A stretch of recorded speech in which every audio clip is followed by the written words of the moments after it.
It began like any other morning in St. Petersburg, Russia. The streets were quiet, the air cool, the city moving at its usual pace. But near a secluded pond, something was waiting to be discovered. A black plastic bag lay discarded at the water's edge. To most, it looked like nothing more than trash, blending in with the usual debris that gathers in forgotten corners of the city. But the person who noticed it that morning sensed something was wrong. The bag was too heavy. Its shape was too unnatural. When it was opened, reality shattered into something grotesque.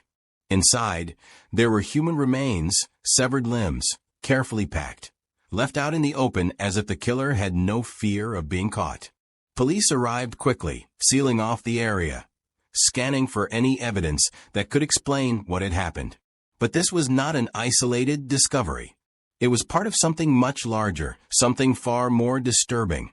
The investigation led them to an apartment. A quiet, unassuming home where an elderly woman had lived for years. A woman who had blended seamlessly into the background. Just another face among thousands in the city. But when the police stepped inside, they entered a different world. A world that had existed in secret for far too long. Inside that apartment they found something chilling. A diary filled with handwritten confessions, pages upon pages documenting killings in shocking detail. Bloodstains, a saw, objects that had no place in the home of an ordinary woman. And then there was her, Tamara Samsonova. She did not run. She did not deny. She did not even seem surprised. It was as if she had been expecting them all along.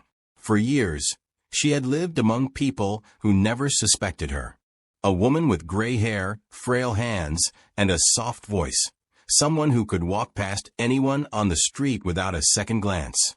But inside, she was something else entirely. A predator.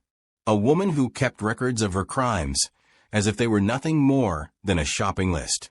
A killer who hid behind the face of a grandmother. The Granny Ripper. The case of Tamara Samsonova is not a simple one. It is not the story of a single crime or a single moment of madness. It is something far more disturbing. For years, people had gone missing, their disappearances barely noticed. But now, with the discovery near the pond and the evidence inside her home, police were beginning to realize they had uncovered something they never could have imagined. This was not a random killing. This was not an accident. This was a pattern. One that had remained hidden in plain sight for years. To her neighbors, Tamara Samsonova was just another resident of the apartment complex. She shopped at the same stores. She walked the same streets. She exchanged pleasantries with people who had no idea what was happening behind the closed doors of her home. But there were signs if anyone had been paying attention. Strange disappearances, sudden changes in her living arrangements, conflicts with the people she lived with, conflicts that seemed to end with no resolution. No one questioned it. No one thought to look closer. Until the day it was too late. The investigation would soon reveal something even more chilling. This was not the first time she had killed. The body found near the pond was only the beginning of what police would uncover. Inside her diary, they found names, descriptions, methods. She had been documenting her crimes. Each murder was written down as if it were nothing more than a daily chore. There was no hesitation in her words. No regret. And that was the most terrifying part. She did not write about murder as something shocking or difficult. She wrote about it as something ordinary, something she had done before, and something she had no intention of stopping. One case in particular stood out. The disappearance of her tenant, a 79-year-old woman who had been living with her. At first it seemed like nothing unusual. Elderly people move, they relocate, they leave without much notice. But as the evidence piled up, it became clear. This woman had not left. She had been killed. Tamara Samsonova had given her a lethal dose of sleeping pills. She had waited until her victim was unconscious. She had taken out a saw and methodically dismembered the body. And then She had walked through the streets in the dead of night, carrying the remains in plastic bags, disposing of them piece by piece. CCTV footage would later show her dragging heavy bags through the city, completely unfazed, as if she were taking out the trash. It was the final mistake that would lead police straight to her. Her arrest was nothing like what authorities had expected. When confronted, most criminals deny, panic, or attempt to escape. Tamara Samsonova did none of those things. Instead, she smiled. She welcomed them inside, and when they asked her about the body, she simply told them the truth. It was as if she had been waiting for this moment all along. The deeper investigators dug, the more horrifying the case became. Her diary hinted at something even worse than what they had originally suspected. She had not killed once. She had killed multiple times, and she had been doing it for years. Some of her victims were named. Others remained unknown. How many people had fallen prey to the Granny Ripper? The real number might never be known. Now, the question remains, how did she get away with it for so long? Why did she keep records of her crimes? Was she mentally ill, or was she fully aware of what she was doing? And most importantly, were there more victims than police ever uncovered? This is a case unlike any other. A woman who should have been living out her final years in peace. Instead, she was living a double life as one of Russia's most disturbing serial killers. A murderer who hid behind a grandmother's face. A killer who documented her crimes as if they were nothing more than daily routines. A woman who knew exactly what she was doing and did not care. This is only the beginning of her story. The full extent of her crimes? Still unknown. Her true motives? Still unclear. The possibility of more victims? Hauntingly real. The case of Tamara Samsonova remains one of the most chilling true crime stories in history. And as the details unfold, one thing becomes terrifyingly clear. Sometimes, the most dangerous monsters aren't the ones hiding in the shadows, but the ones we never suspect. What's next? The full story is only beginning.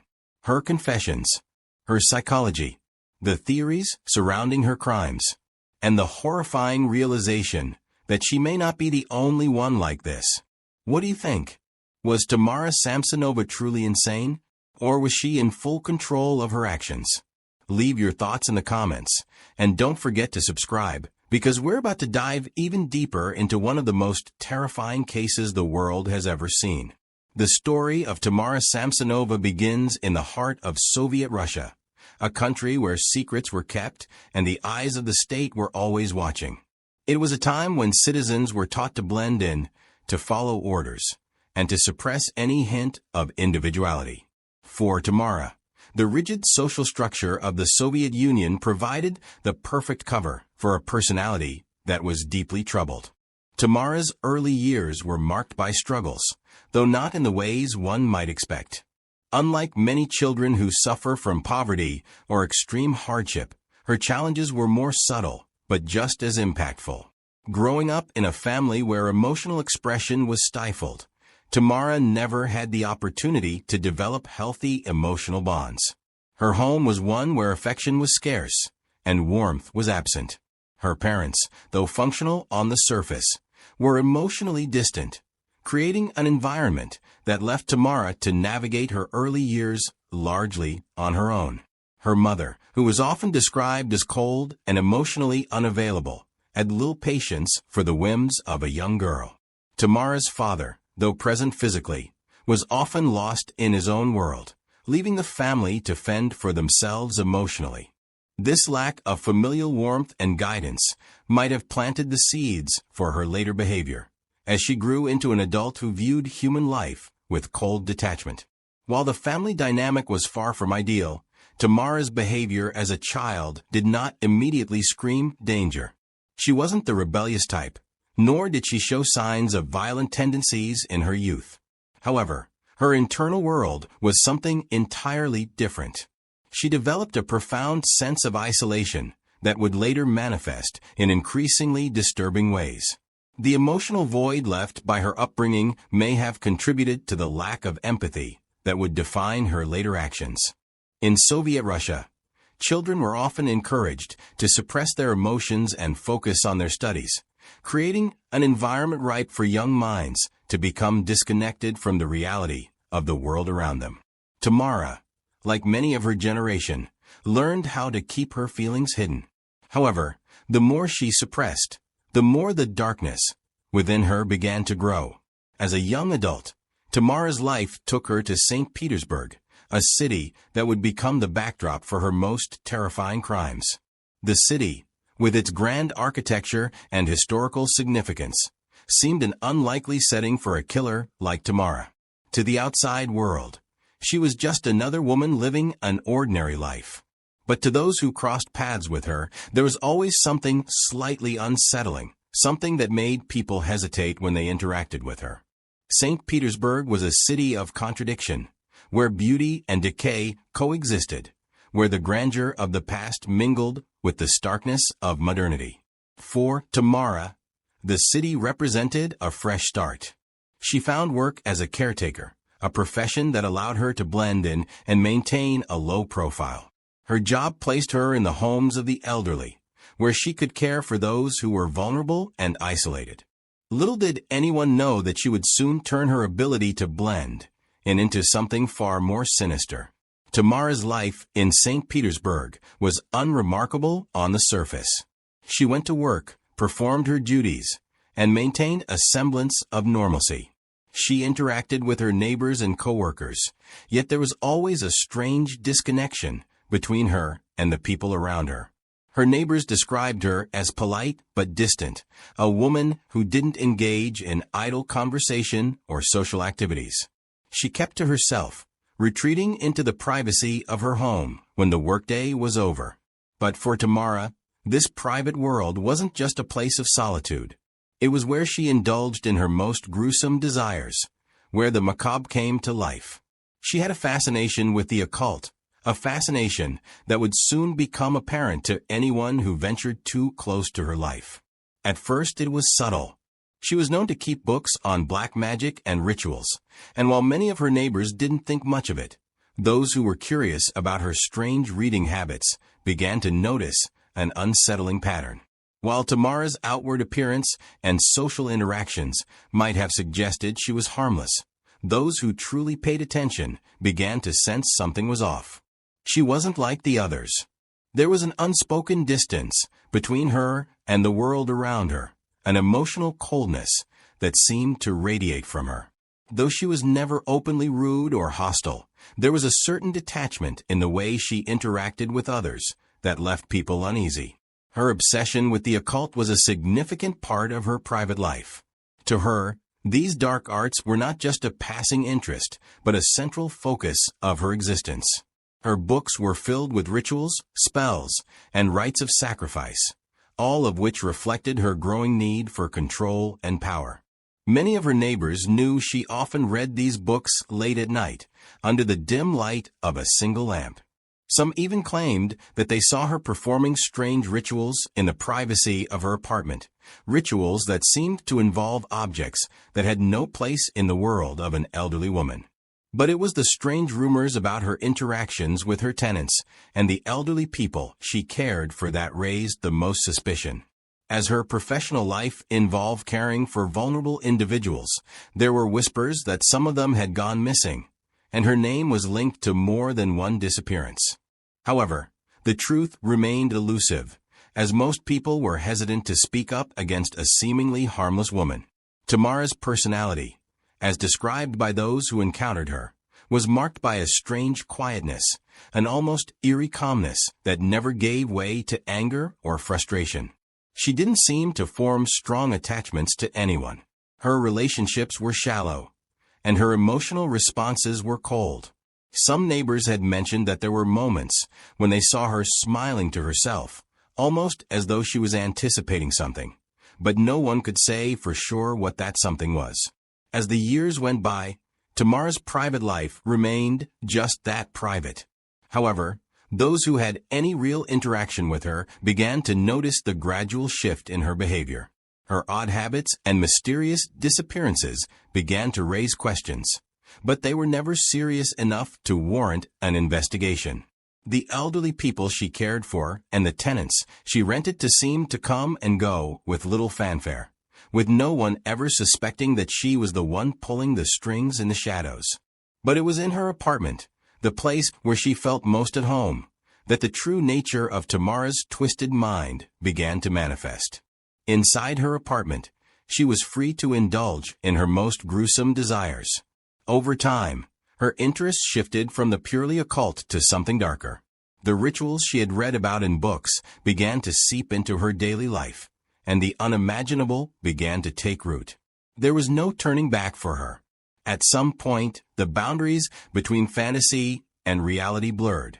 The more she immersed herself in the dark arts, the more she began to believe that she was destined for something greater, something more powerful than the life of an ordinary woman. She had become convinced that death and sacrifice were the key to unlocking her true potential. Her thoughts became more and more consumed by the idea of control, of domination over life and death, until she finally acted on those twisted impulses. Tamara Samsonova's life, once seemingly harmless, had devolved into something unrecognizably sinister. She had concealed her dark nature behind a veil of respectability, using her role as a caretaker and elderly woman to remain under the radar, unnoticed by those around her. But those who knew her best could never shake the feeling that there was something profoundly wrong with her. Was Tamara simply another old woman living out her final years in peace? Or was she the embodiment of evil, hiding in plain sight, wearing the mask of innocence? The answer to that question would not come until it was far too late. The mystery surrounding the disappearance of Tamara Samsonova's husband remains one of the most chilling aspects of her life. His disappearance occurred long before her arrest, yet it was a crucial moment in her evolution as a murderer. No one seems to know exactly when he vanished or under what circumstances, but the fact that he disappeared without anyone raising an alarm speaks volumes about the atmosphere surrounding Tamara and her life. Her husband was last seen alive, at least according to the vague accounts from neighbors and people who interacted with him. The pair had been married for many years, and by all outward appearances, they led a rather unremarkable life in their apartment. Tamara was not the type to openly showcase affection or be particularly talkative, but her husband's presence in her life had always seemed steady. In retrospect, however, it now seems impossible to ignore the oddity of their relationship. There are conflicting reports about the last known interaction anyone had with her husband. Some say they had seen him a few days prior to his sudden disappearance, seemingly healthy and engaged in mundane activities. However, as time passed, no one reported his absence. There was no immediate concern among the neighbors, and Tamara, for the most part, did not show any signs of distress. She acted as if everything was perfectly normal, as if her husband's sudden disappearance was of no consequence. Perhaps the most alarming detail is the fact that no missing persons report was ever filed. This is a glaring anomaly. In many cases, a spouse or family member would immediately seek out assistance when someone they lived with vanished. But Tamara did not. For years, she simply went on with her life, carrying out her daily routines as though nothing had changed. Her neighbors continued to see her going about her business, never once seeming concerned or distressed about her husband's absence. Even more perplexing were the contradicting statements that Tamara made over the years. In some of her rare moments of discussion, she would speak of her husband as if he were still alive and with her, describing how he was doing and what he had been up to. In other instances, she would claim that he had left her without explanation, that he had simply packed up and disappeared, never to return. It's unclear whether Tamara was trying to conceal the truth, or if she had convinced herself that her version of events was somehow acceptable.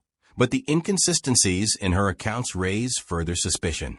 The fact that there were no remains found only deepens the mystery. Authorities never discovered his body, and there were no clues as to his final fate.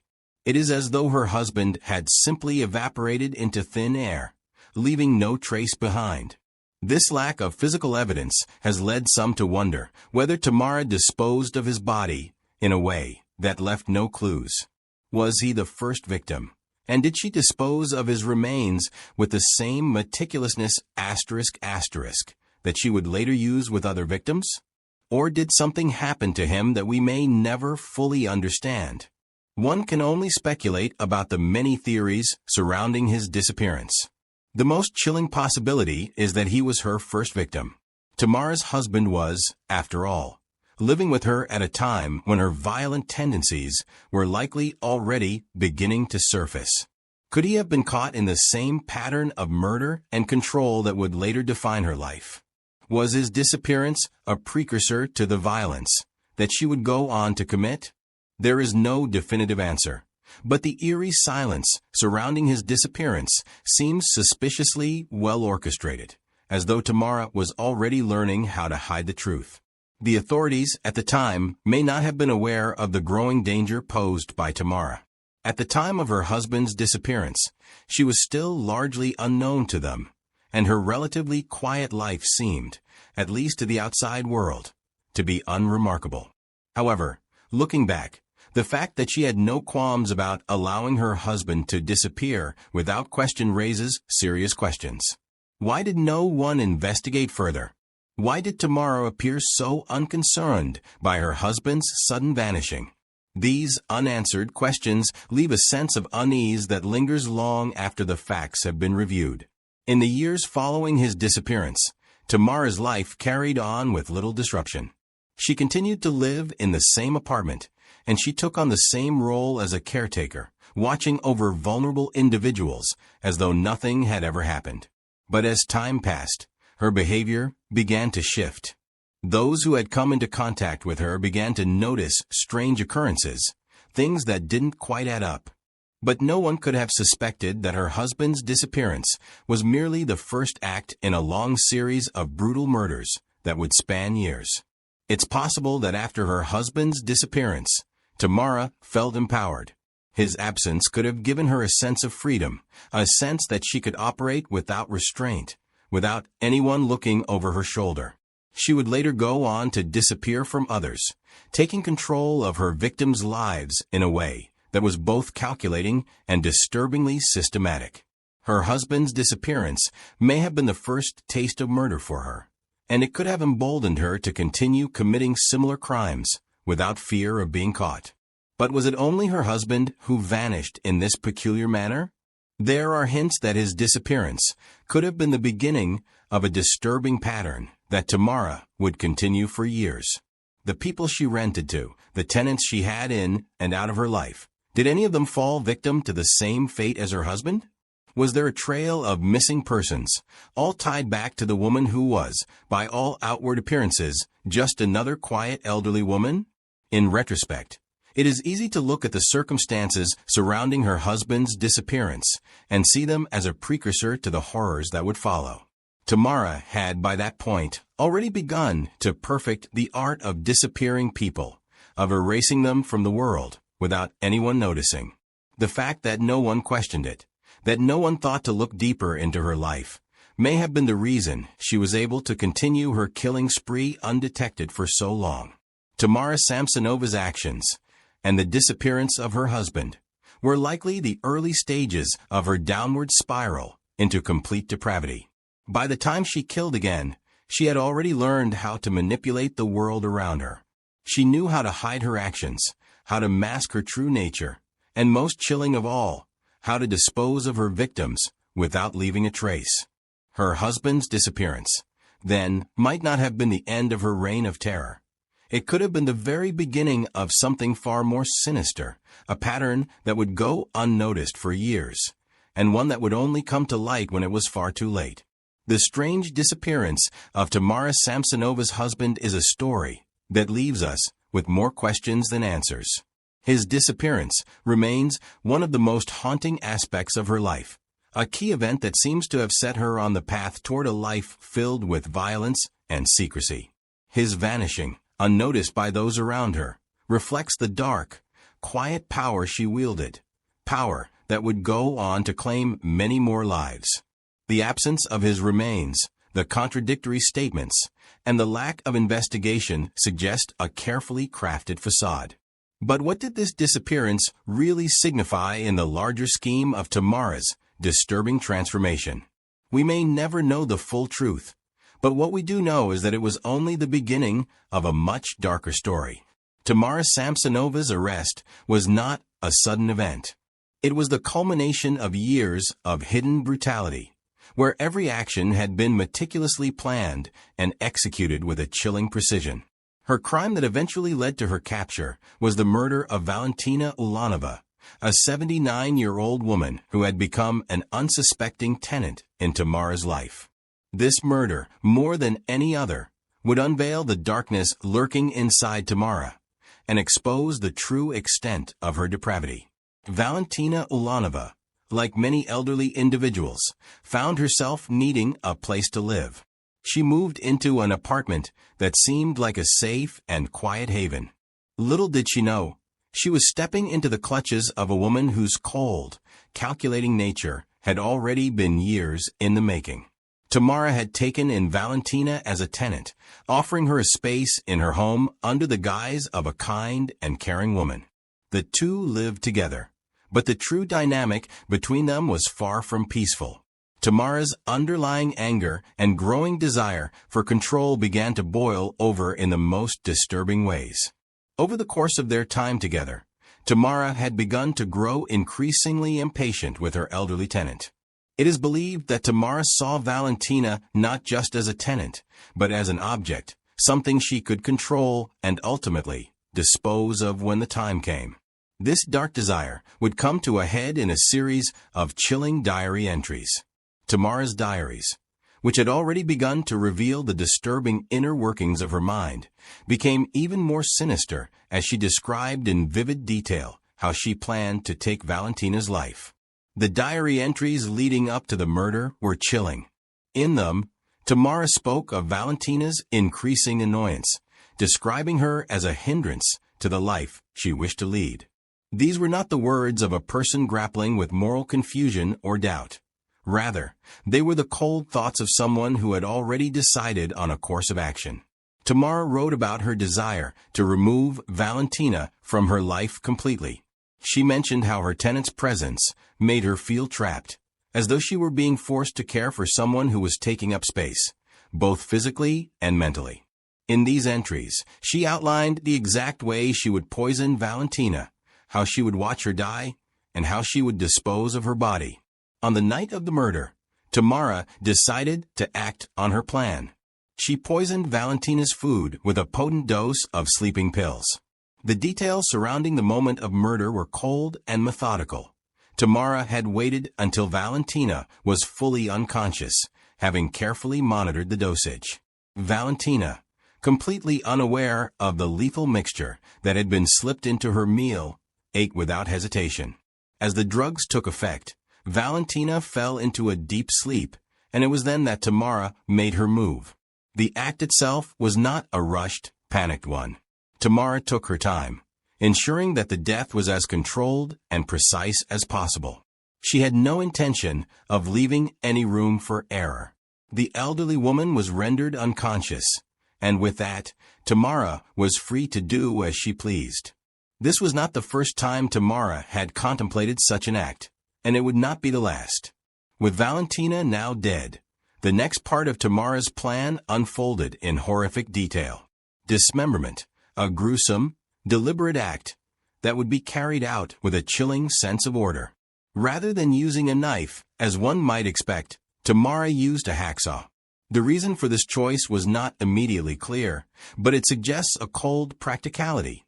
A hacksaw, with its teeth designed for cutting bone, was the perfect tool for the job. Tamara methodically began the process of cutting Valentina's body into pieces, ensuring that no part of the corpse would remain intact. The dismemberment itself was meticulous, a calculated act that reflected Tamara's complete detachment from the act of murder. She was no longer a woman acting out of emotional turmoil. She was simply going through the motions of a ritual that had become second nature. The dismemberment of the body was not the end, however. After the grim task was completed, Tamara set to work disposing of the remains. The pieces of Valentina's body were wrapped and packed into plastic bags, a method that seemed almost clinical in its efficiency. There was no hesitation, no second thoughts. Tamara knew exactly what she needed to do and carried out the task with unsettling precision. It was at this point that Tamara's calmness became particularly notable. Rather than acting in a state of panic, she continued to drag the trash bags through the streets of the city with the same detachment that had guided her every action. She was captured on CCTV footage, walking through the streets at night, dragging the heavy bags behind her. The footage was eerily quiet, a woman casually moving through the darkness, carrying what should have been an unspeakable burden. Her actions were calculated, and her demeanor was eerily calm. There was no sign of panic, no fear in her eyes. Only a woman moving through the night as though she were disposing of any other type of refuse. At this point, there was no one watching her. There was no one who suspected the true nature of the woman walking through the streets. It wasn't until later that the police would realize what she had done. But even then, it seemed as though she had disappeared into the shadows, leaving behind no trace of herself. The bags were discarded, and the remains of her victim were scattered, as if they were no more significant than the trash that littered the city. It didn't take long before the grisly remains were discovered. Pedestrians, out for a walk near a local pond, stumbled upon the severed body parts. At first, they assumed it was some sort of animal carcass, but as they looked closer, it became apparent that this was no animal. Human remains, carefully dismembered and discarded, were staring back at them from the plastic bags. The gruesome discovery sent shockwaves through the community, and authorities were quickly alerted. The police immediately began to investigate the scene, combing through the area for any signs of evidence that could help identify the victim and the killer. As they examined the area and traced the bags back to their origin, it wasn't long before they found themselves on the doorstep of Tamara Samsonova's apartment. She was an unremarkable figure in the neighborhood, but as the investigation progressed, it became clear that her calm demeanor during questioning would soon give her away. When the authorities arrived at her apartment, she opened the door without hesitation. Her face showed no signs of fear or surprise. She didn't try to run, didn't try to hide. She simply welcomed them into her home. The police asked her about the bags, and she responded with such nonchalance that it sent a chill down their spines. There was no panic, no remorse, and no sign of guilt. She spoke about the events as if they were mundane, as though what had just occurred was of no consequence. The lack of any emotional reaction during questioning was perhaps the most disturbing aspect of Tamara's behavior. While most killers would display some form of anxiety, guilt, or fear, Tamara seemed completely unaffected. It was as if the act of murder had become routine, as if it were a process she had performed many times before. The police quickly realized that they were dealing with a woman who was far more than what she appeared to be. What they had thought was a case of a missing person was, in fact, something much darker, a case of premeditated murder, carefully executed and methodically covered up. The discovery of Valentina's remains and Tamara's arrest were only the beginning of the investigation into the full extent of her crimes. While the dismemberment and disposal of the body were horrifying enough, they were only a glimpse into the chilling patterns that Tamara had perfected over the years. The fact that she had lived among unsuspecting neighbors, carefully hiding her monstrous tendencies behind the facade of an ordinary, elderly woman, made the case all the more unsettling. As the investigation deepened, more details began to surface, details that would reveal just how dangerous and calculating Tamara truly was. Tamara Samsonova had been living among them, hiding in plain sight, and the discovery of Valentina's remains was only the beginning of the horror. The deeper they dug, the more they realized how precisely she had carried out every detail of her murders, from the planning to the execution to the methodical disposal of her victims. No one suspected the elderly woman in the apartment next door, and yet she had been living a double life, one that was anything but ordinary. When investigators stepped into Tamara Samsonova's apartment, they were not just confronting the remnants of her recent crime. They were about to uncover the dark, twisted heart of a woman who had been killing for years. Hidden in the apartment was a diary, one that was far more than a simple collection of thoughts or memories. It was, in fact, a record of her murders, written in multiple languages, each page dripping with chilling detail.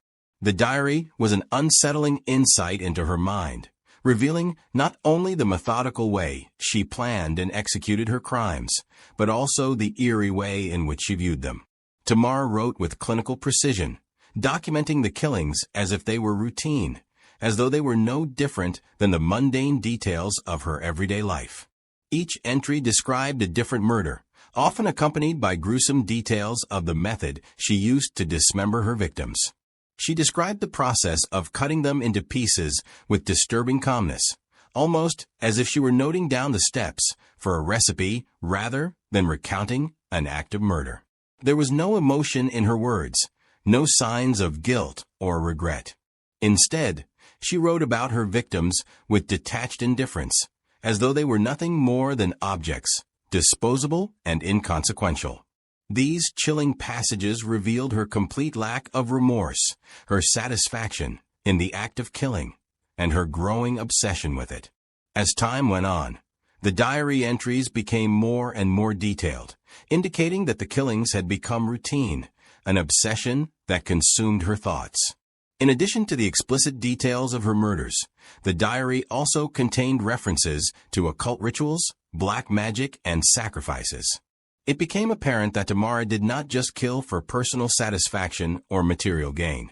She believed she was engaging in some sort of ritualistic act, one that was connected to her twisted view of power and the supernatural. The presence of these rituals in her writings suggests that Tamara's murders were not random acts of violence, but rather part of a dark belief system that she had adopted. This, of course, only deepened the mystery surrounding her motivations. The question on everyone's mind was, how many victims were there? Tamara claimed to have killed 14 people, yet only a handful of bodies were ever recovered. Could there have been more? The number 14 seemed too specific to be a coincidence, but there was no way to know for sure. Police began to investigate the missing persons cases in her neighborhood, and many of them seemed to be tied to her in some way. Several of her former tenants had disappeared without a trace. Could they have been the victims of Tamara's growing bloodlust? Had she disposed of their bodies so well that no one even noticed they were gone? The investigation continued, but there was no solid evidence to tie her to all the disappearances. However, the more authorities dug, the more it seemed that Tamara had been able to hide the full scope of her crimes, using her unassuming appearance and calm demeanor to avoid suspicion. Her ability to cover her tracks so effectively raised disturbing questions about how many others she had killed, and how many more might still be unaccounted for. As the case continued to unfold, experts and forensic psychologists began to look at Tamara's psyche to understand what had driven her to kill. What was her motivation? Was it pure pleasure, revenge, or something far darker, rooted in the ritualistic beliefs she seemed to harbor? Tamara Samsonova's years-long killing spree raised disturbing questions about how many other lives had been lost at her hands. As investigators continued their work, they began to look deeper into the possibility that she had been killing for decades. One of the most chilling aspects of her case was the strange deaths of former tenants who had lived in the same apartment with her. Many of these individuals had vanished without explanation, and the police had never truly looked into their disappearances. The lack of attention to these cases was likely a result of the elderly woman's inconspicuous nature. She blended into the background so well that no one ever thought to link her to the growing number of missing persons.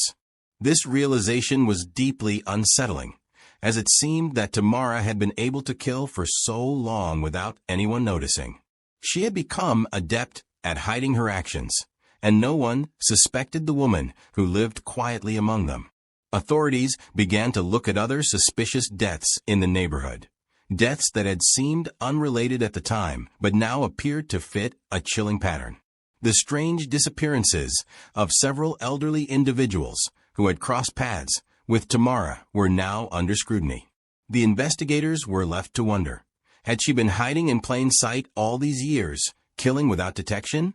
The forensic investigation was complicated by the fact that there was no immediate evidence to tie many of these deaths to Tamara. Some of the bodies had never been found, and others had been disposed of so carefully that there was no trace left behind. Tamara had managed to cover her tracks with an alarming level of skill. It was only through her eventual arrest and the discovery of her diaries that investigators were able to piece together the full extent of her crimes. When the police finally confronted Tamara Samsonova, they expected resistance, perhaps panic, confusion, or even violence. Instead, they were met with something far more unsettling. Tamara didn't fight back. She didn't attempt to flee. She didn't even try to deny the charges. She simply welcomed the authorities into her home, almost as if she had been waiting for this moment to arrive. Her behavior was calm, collected, and eerily nonchalant. When questioned about the dismembered body found in the trash bags, she simply admitted to it, as though it were a trivial matter. The famous footage of her smirking in court only added to the horror. She sat there, completely unfazed by the gravity of her actions, speaking about the murders in the same tone one might use to discuss the weather. There was no sign of guilt, no remorse, no second thoughts, just a chilling sense of self-satisfaction. Tamara's confession was equally disturbing. She admitted to the murder of Valentina Ulanova, but she spoke about it casually, describing the dismemberment process as though she were discussing the preparation of a meal. She described the details of the murders with cold detachment, revealing just how routine the act of killing had become for her. There was no fear in her voice, no sign that she realized the horror of her actions. Instead, she was unapologetic, almost as if she were proud of what she had done. Her statement to the judge was equally chilling. When asked if she had anything to say, Tamara simply responded with the words, "I've waited for this for so long." There was no sign of fear, no remorse, only a twisted sense of satisfaction. Tamara had spent years in the shadows, hiding her true self, but now in the courtroom, she seemed to bask in the attention. She had finally been uncovered, and it seemed that, for her, the revelation of her dark deeds brought an eerie sense of accomplishment. As the investigation progressed, criminal psychologists and forensic experts began to analyze Tamara's psyche to understand what drove her to kill. The question they sought to answer was she mentally ill, or was she simply evil? Experts suggested that Tamara might have suffered from personality disorders, perhaps something akin to antisocial personality disorder, which would explain her lack of empathy and her ability to kill without remorse.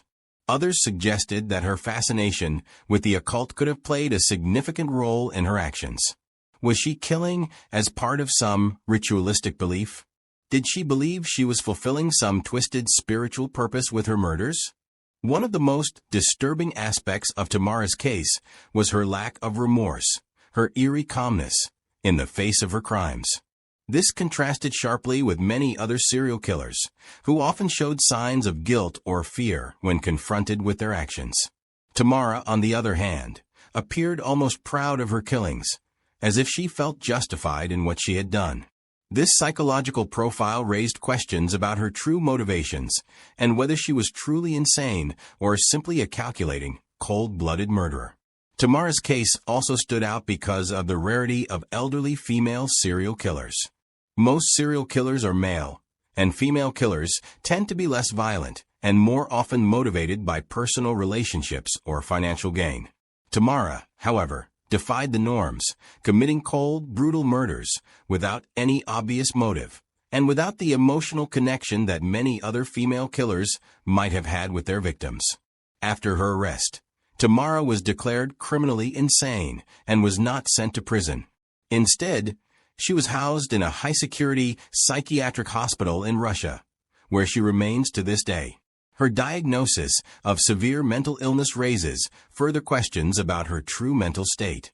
Was she truly insane? Or was she just a cold, calculating individual who used her insanity defense to avoid prison? Psychiatric evaluations have shown that Tamara still shows no remorse for her crimes. She speaks of her actions with a disturbing sense of indifference, and there is no sign that she has undergone any real psychological transformation. It is unclear whether she will ever be deemed fit to stand trial, but the possibility remains that she could one day be released if her condition is reassessed and deemed treatable. Given her complete lack of remorse and the nature of her crimes, many experts believe that Tamara Samsonova remains a danger to society. There is a strong possibility that she could kill again if released, especially considering the meticulous manner in which she disposed of her victims' bodies. Should she ever be freed, she would likely pose a serious threat to those around her. The case of Tamara Samsonova leaves behind more questions than answers. How many people did she kill? Could there be victims who remain unaccounted for, their deaths covered up by her careful disposal methods? What was the true motivation behind her killings? Was it just for pleasure, or was it something deeper, something spiritual? Her case also raises important lessons about the danger of elderly serial killers, who are often overlooked because of their age. Tamara's ability to hide her true nature for so long shows just how dangerous it can be when someone is able to blend in with society so easily. Her story is a chilling reminder of the importance of mental health assessments for repeat offenders, because sometimes the most dangerous killers don't look like killers at all. What do you think about the case of Tamara Samsonova? Was she truly insane, or was she in full control of her actions? Let us know in the comments. And don't forget to subscribe for more deep dives into the world's most chilling true crime cases.